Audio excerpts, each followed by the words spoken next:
Hello everybody! If you want to read all the stories in full, please go to www.steveuk.blog. Thank you. Short story 620, The Quiet River Intermediate. The old mill town of Aberdane was built on the banks of the River Taw. For generations, the river was the lifeblood of the community. But in recent years, something was wrong. The once clear water had a strange, oily sheen, and the fish had all but disappeared. The smell was the worst part, a metallic, chemical scent that clung to the air on damp days. Alan Finch had lived in Aberdane his whole life. As a retired fisherman, he knew the river better than anyone. He suspected the new water treatment plant run by a powerful company called Aqualore. They had built a massive facility just upstream a few years ago, promising to clean the water. But Alan believed they were doing the opposite. He started taking his own samples using old jam jars to collect water from different points along the river. He sent them to an environmental agency in the city, but their response was always the same. Results inconclusive. Alan knew this was a lie. He saw the company's large, unmarked trucks coming and going at all hours. He saw the way the security guards patrolled the perimeter with a little too much zeal. He decided to take his investigation into his own hands.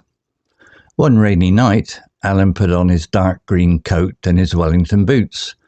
He waited until the moon was hidden behind the clouds and then slipped out of his house.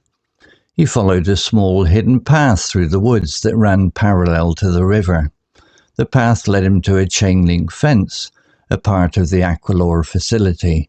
He found a weak spot and carefully squeezed through. He saw it then, a large rusty pipe hidden behind a cluster of trees. It wasn't on any of the official maps of the facility. A thick, dark sludge was seeping out of it, silently pouring into the river. The smell was overpowering.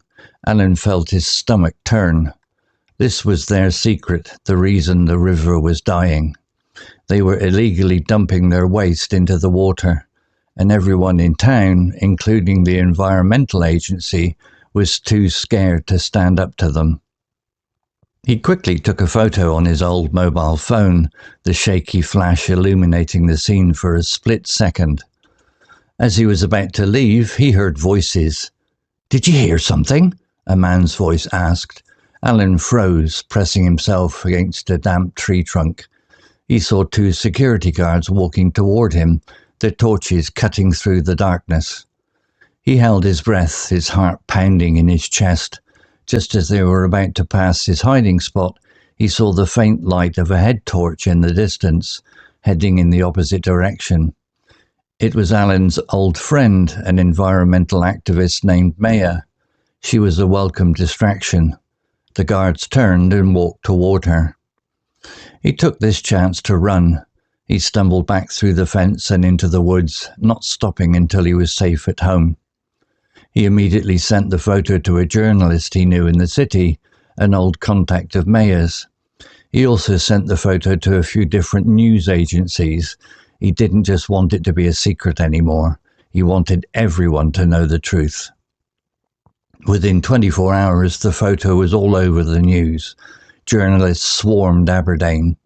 Environmental inspectors, forced to act by the public outrage, descended on the Aqualore facility. The company's carefully constructed web of lies and bribes fell apart under the pressure. The secret pipe was found, the evidence undeniable. Aqualore was forced to admit their guilt, facing massive fines and legal action. The company's top executives were arrested. The River Taw would need years to recover, but the quiet dumping had finally stopped. Alan Finch, the unassuming fisherman, had become a local hero.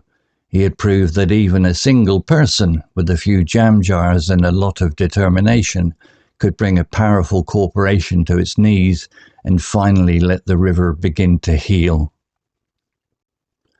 Vocabulary notes. Sheen. A sheen is a soft, shiny light on a surface. It's often used to describe something that looks smooth and slightly reflective, like a polished floor or a healthy head of hair. In the story, the river had a strange, oily sheen, which suggests the water was polluted and had a slick, unnatural appearance. Example, the once clear water had a strange, oily sheen. Similar words, luster, glimmer, gloss, shimmer. Zeal. Zeal is a great energy or enthusiasm for something. It can be a positive trait, like having a lot of zeal for a new project. However, in this story, the security guard's zeal is negative. It shows they were overly strict and committed to hiding the company's secret. Example, he saw the way the security guards patrolled the perimeter with a little too much zeal. Similar words, passion, fervor, intensity, dedication. Sludge. Sludge is a thick, muddy or greasy substance. It's usually a waste product or something that has become thick and unpleasant. In the story, the thick, dark sludge pouring into the river is a clear sign of severe pollution. Example, a thick, dark sludge was seeping out of it, silently pouring into the river. Similar words, ooze, muck, sediment, grime. Unassuming. An unassuming person is someone who is quiet, modest, and does not try to attract attention. They are the opposite of someone who is boastful or arrogant. Alan is described as the unassuming fisherman because he wasn't a powerful or famous person, just an ordinary man who did an extraordinary thing. Example, Alan Finch, the unassuming fisherman, had become a local hero. Similar words, humble, modest, quiet, meek. Bribery. Bribery is the act of giving or taking money, gifts or favors to persuade someone to do something dishonest or illegal. It's a form of corruption.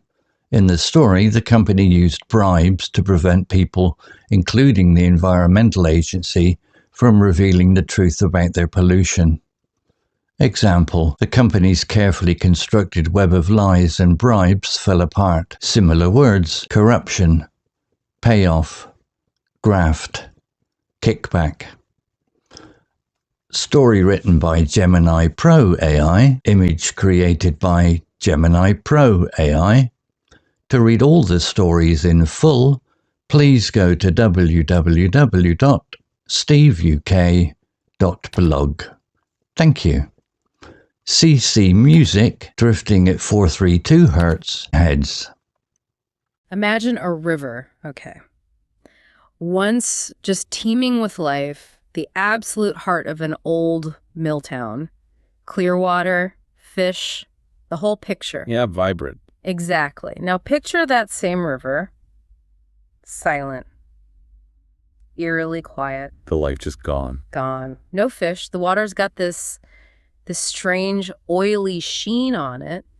And there's this smell hanging in the air, sort of metallic, chemical, just wrong. Goes to what it was. That's where we're starting today. We're doing a deep dive into this really compelling short story, The Quiet River. Right. It's powerful stuff. It shows how, just one ordinary person can actually stand up to a huge corporation. And make a massive difference. Yeah, achieve extraordinary change just by refusing to ignore that gut feeling that something's seriously off. It's a brilliant story for illustrating that, isn't it? The real world impact of environmental negligence, basically. Yeah. And the sheer determination it takes sometimes to dig out the truth. We'll get into the buildup, this sort of creeping problem, then the big shock discovery and, the ripple effects from one person just sticking to their guns. Mm-hmm. Especially when the official line is, well, inconclusive. Mm-hmm. Vague. It forces you to look past the easy answers, doesn't it? Mm-hmm. To question what's really going on beneath the surface. Absolutely. So the setting is Aberdane. It's this quaint old mill town right on the banks of the River Taw. Classic setting. For generations, that river wasn't just scenery. It was everything to them. Fishing, swimming, just the town's identity, really. Its lifeblood. Makes sense. And our main character is Alan Finch. He's a retired fisherman, knew that river inside out, every current, every hiding spot for fish, its moods. Like the back of his hand. Exactly. So when the river started getting sick, Alan didn't just notice. He felt it deep down. He knew something fundamental had changed. And the signs were, well, they were stark. You couldn't really miss them. That oily sheen we mentioned, it wasn't just ugly, it looked unnatural, like a warning sign. Something alien on the water. Right. And the fish, gone, just vanished, which for a fishing town is devastating. Absolutely. Economically and culturally. And that smell, Yeah. that metallic chemical scent just hanging there, especially on damp days. It wasn't just a nuisance. It felt like the river itself was being poisoned, choked out. And this immediate visible decline, that's what really got Alan thinking, right? Because it was such a contradiction. Oh, so? Well, this new water treatment plant, Aqualore, they'd set up just upstream a few years back. Okay. And their whole promise, their reason for being there, was to clean the water, make it better. Ah, right. The irony. Huge irony. Yeah. The supposed solution arrives, and the problem gets worse. Much worse. Yeah. Really raises that big question, when the fix seems to make things worse, what are we actually missing? Yeah. What's not being said? And Alan, knowing the river like he did, he wasn't buying the official story. No, he trusted his own eyes, his own senses, more than any corporate PR. So he decides to do something, and his first steps are almost, well, humble, really simple. Yeah, what did he do? He starts collecting his own evidence, gets out these old jam jars. Jam jars. Brilliant. Right, and starts taking water samples, different spots along the river, upstream, downstream, trying to get a picture. Proper grassroots investigation. Totally. Just this retired fisherman with his jam jars going up against potentially, a big operation. He carefully sends these samples off to an environmental agency in the city, hoping they'll confirm what he sees. Seeking that official validation. Makes sense. But here's where it gets really frustrating for him. Every single time he sends samples. Let me guess. Yep. Results inconclusive every time. No explanation, just inconclusive. Oh, that's infuriating. Especially for Alan. He knows the river, he sees the oil, smells the chemicals, knows the fish are gone. Inconclusive just doesn't square with reality. No way. It feels like a deliberate brush off, doesn't it? Like stonewalling. Well, that phrase, results inconclusive, it can be a very useful tool, unfortunately, for those who want to avoid scrutiny. How do you mean? I mean, it's not always about genuine scientific doubt. Sometimes it's a tactic, a way to muddy the waters, literally and figuratively. Right. Create uncertainty. Exactly. If the results are always inconclusive, there's no proof, right? No smoking gun, no basis for regulators to act or for legal challenges. So how would a company like Aqualore potentially achieve that?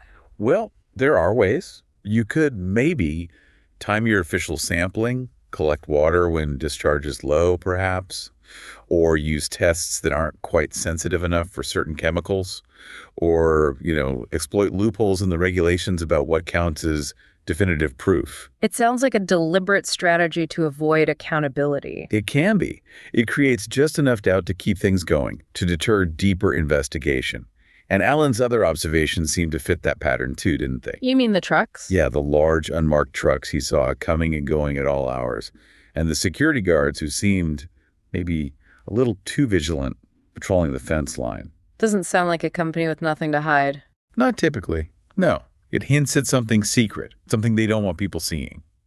So Alan's hit this wall with the official channels. They're either useless or maybe worse. Actively part of the problem, perhaps. Right. So he makes this big decision. He's going to bypass all of that, go rogue, basically, take the investigation fully into his own hands.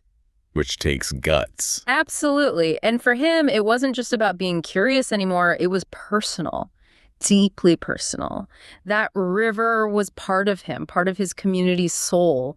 He felt he had to find out what was killing it. A sense of responsibility. Definitely. And that leads him to take some pretty serious risks. The story really paints a picture here, building the suspense. I bet. It's one rainy night, perfect cover, dark, wet. Nobody out. Alan puts on his dark green coat and his Wellington boots, waits for the moon to go behind the clouds, total stealth mode. Okay. Slips out of his house, follows this little hidden path through the woods right alongside the river, and it leads him straight to the Aqualore facility fence, the chain link fence. Right up to the edge. The stage is set. And you really feel the risk he's taking. He's not James Bond, he's a fisherman. Exactly. The story mentions how meticulous he was, though, finding a weak spot in the fence, carefully squeezing through. It wasn't reckless. It was calculated. Driven by that conviction. Yeah. And it's compelling how his quiet, sort of unassuming nature just concealed this incredible determination. He wasn't showy, but he was resolute. And his persistence, his quiet determination, it leads him right to the truth. Once he's inside the fence line, he sees it. What? What did he find? A large, rusty pipe hidden behind a cluster of trees. Hidden. Okay. And the crucial part, it wasn't on any of the official maps of the facility. Whoa. That's damning. A secret pipe. Undeniable. But then the visual proof, what's coming out of it? A thick, dark sludge. Just pouring silently, horribly, straight into the River Taw. Oh, God, sludge. And the smell was overpowering, so bad it made his stomach turn. This was it. No more inconclusive. This was physical proof. Illegal dumping right there. That's the smoking gun. That hidden pipe, the sludge. That's their secret. The reason the river was dying. Shatters all their denials. Completely. It contradicts every single inconclusive report. It exposes the whole lie. And sludge, specifically, that word tells you it's not just slightly dirty water. That's concentrated industrial waste. Deliberately hidden, deliberately dumped. Blatant disregard for everything. The environment, the law, the community downstream. It's the physical evidence of that whole web of lies. And Alan, even though he's probably reeling from the sight and the smell, he thinks fast. Good. Needs evidence. Pulls out his old mobile phone, takes a photo. It's shaky. The flash goes off for just a second, but it captures the pipe, the sludge, the whole scene. That one photo could change everything. Exactly. But just as he gets the shot, drama. He hears voices. Oh, no. Security? Did he hear something? A man's voice. Alan just freezes, presses himself against a tree as two security guards walk right towards his hiding spot. Their flashlights are cutting through the rain. Heart-stopping moment. Totally. He's trapped. But then, a bit of luck. Or maybe fate. What happened? Just as they were about to pass his hiding spot, he sees another light. A head torch in the distance, but going the other way along the fence. Someone else. Yeah, and it turns out to be his old friend, Maya. Remember her? The environmental activist. Ah, Maya, wow. What timing. Incredible timing. It's fascinating, isn't it? How often these big breakthroughs aren't just down to one person's bravery, but these little twists of fate, these unexpected connections. Like Maya just happening to be there. A welcome distraction. Even if she didn't know it. Completely accidental, but crucial. Her light draws the guard's attention away for just a moment, gives Alan the opening he needs. Phew, close call. He doesn't hesitate. Scrambles back through the weak spot in the fence, back into the woods, and just runs. Doesn't stop until he's safe at home, heart pounding probably. I can only imagine. But he got the photo. He got the photo, and his mission wasn't finished. Soon as he's back, adrenaline still pumping, he sends that shaky picture out. Who does he send it to? A journalist he knows in the city. Turns out it's an old contact of Maya's. Small world. Useful connection. And he sends it to a few different news agencies as well. Just blasts it out there. Smart move. Don't rely on one source. His thinking was clear. This couldn't be a secret anymore. Everyone needed to see the truth. He had the proof. Now he had to make sure it couldn't be buried again. Make it public. Undeniable. And the effect, instantaneous. Within 24 hours, the photo was all over the news. Wow, that fast. Imagine the shockwaves.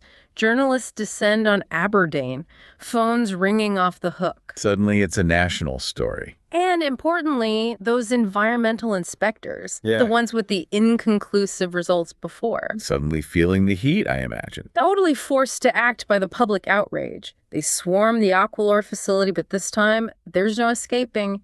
They know what they're looking for. Yeah, Aqualore's whole carefully built facade just crumbles. That web of lies and bribes you mentioned. It falls apart.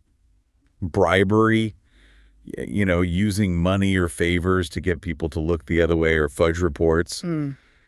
It works in the shadows. But not in the spotlight. Not when there's a photo splashed across every newspaper and news channel. Public pressure combined with that undeniable photographic evidence. It's too much. They found the pipe. Oh, yeah. They found the pipe exactly where Alan said it was. The evidence was undeniable. It just goes to show, doesn't it? Corruption can run deep. It can be really hard to root out. But enough public scrutiny, enough hard evidence, you can break through. So what happened to Aqualore? The consequences came fast. They were forced to admit guilt, face massive fines and legal action. Good. And the really satisfying part for many, the company's top executives were arrested. Wow. Real accountability. A complete reversal of fortune for a company that probably thought it was untouchable. And the river. Well, that's the bittersweet part, isn't it? The immediate victory was huge. The illegal dumping stopped. Finally. Though it's the main thing. It is. But the story acknowledges the River Taw would need years to recover. You can't just undo that kind of damage overnight. It takes time, sustained effort. Nature needs time to heal. Exactly. But stopping the source of the pollution, that was the crucial first step. And it happened because of Alan. Which brings us right back to him. Alan Finch, the unassuming fisherman. Yeah. Unassuming, meaning, modest, not trying to attract attention. But he becomes this local hero, an ordinary guy who did something truly extraordinary. Absolutely. His story proved it, didn't it? That one person, armed with just a few jam jars, an old phone, and a whole lot of determination, Could actually bring a powerful polluting corporation to its knees, and it's inspiring. It really is. So reflecting on this, what's the big takeaway for us? For me, Alan's story is just this powerful reminder that sometimes huge changes start small. Yeah. Simple tools, simple observations. And that unwavering belief in what's right. Exactly. He wasn't powerful in the traditional sense, no title, no big platform. Yeah. But he had that connection, that integrity, and he refused to look away. And I think it really highlights the power of just observing and thinking critically, not just accepting what you're told, especially from powerful sources giving you vague answers like inconclusive. Questioning the why. Yeah. Why is it inconclusive? What aren't they telling me? It encourages us all to look a bit deeper, doesn't it? To question assumptions, to realize that sometimes the truth is right there, just under the surface, waiting for someone persistent enough to uncover it. Alan Finch saw that oily sheen, smelled that chemical scent, and he couldn't let it go.